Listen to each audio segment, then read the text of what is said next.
Who made up the name Jesus? What was the name that God ordered his Son to be named? What name should you use to respect God and the Messiah?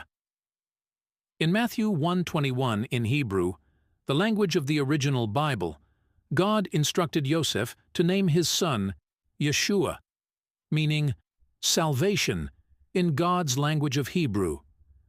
The name Yeshua is embedded with divine code, as Mr. Juravin will explain. Mr. Juravin was born not far from Yeshua's birthplace, and if Yeshua was here today to talk to you, he would sound like this. God was very clear. He ordered the father of Yeshua to name him Yeshua. And so, around 5 before counting, -5, Yeshua was born. He was born to his parents, Miriam and Yosef, or Mary and Joseph. By the way, my name is Don Juravin. As you can hear from my accent, I was born in the Holy Land, actually not far from Yeshua's birthplace. If Yeshua was here speaking to you, he probably will have the same passion and determination and love to God, and probably the same accent. So, Yeshua is a very special name. It's coded, divinely coded, and therefore it cannot be replaced. Yeshua, from right to left. Yud, Shin, Vav, Ayin. This is 10. The code to God is 10, 300, 6, and 70. Together, 386. Yeshua, 386. Why is all of this so important? Because there is a lot of code going on with Yeshua's name, which doesn't exist with any other name. I will teach you first about the great confusion that Christians have with Yeshua and Yeshua. And it's very important to know the difference. Yeshua is the Son of God, the Messiah. Yeshua means salvation.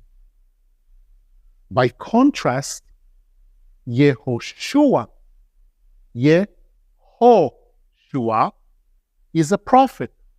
Yehoshua ben Nun, that's his name. And the meaning of his name is Yehovah, which is the name of God, will save. Yeshua means Yeshua is the salvation.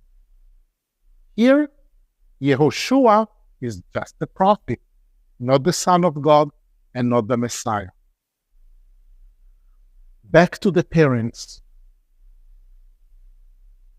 Yosef is 156. Miriam, Mary, 290. Yeshua, 386. Together, 832. Eretz Israel, which means the land of Israel. And that's the first scientific proof that we have that the New Testament is actually a continuation of the Old Testament. But Yeshua was very determined to respect the Torah, the Old Testament.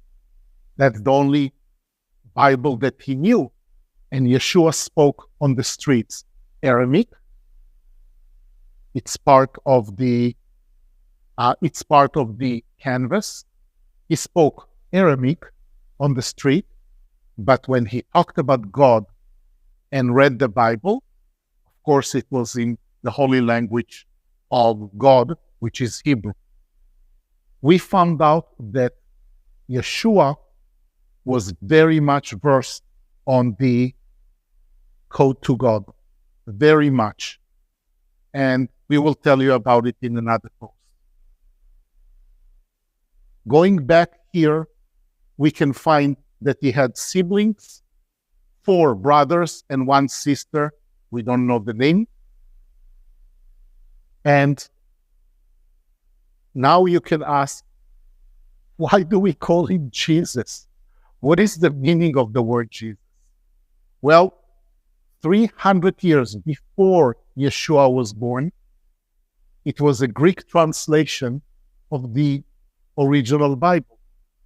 And they confused Yeshua with Jesus. They called Yeshua Jesus. Later, when Yeshua was born, they called him like the prophet, Yehoshua. So, Jesus, they just decided to give him a name that sounds maybe the same, because Jesus means nothing in Greek. So Jesus is the prophet Yehoshua. And later, they said, you know what? This one sounds like this, so we will continue to call it Jesus. That's not good. But what is worse is that 1611, only 400 years ago, King James decided, what the heck? It sounds better if we call it Jesus. And he made up the name Jesus, which has absolutely no meaning behind it. So King James decided to call it Jesus. King James also made up the unicorn, for example, and many other things that are made up and are not part of the original Bible. Jesus and Jesus have absolutely no code, no meaning, no divine number. As you can see here, there is a lot of scientific proof of the code that Yeshua, the Son of God, is very much connected to the divine.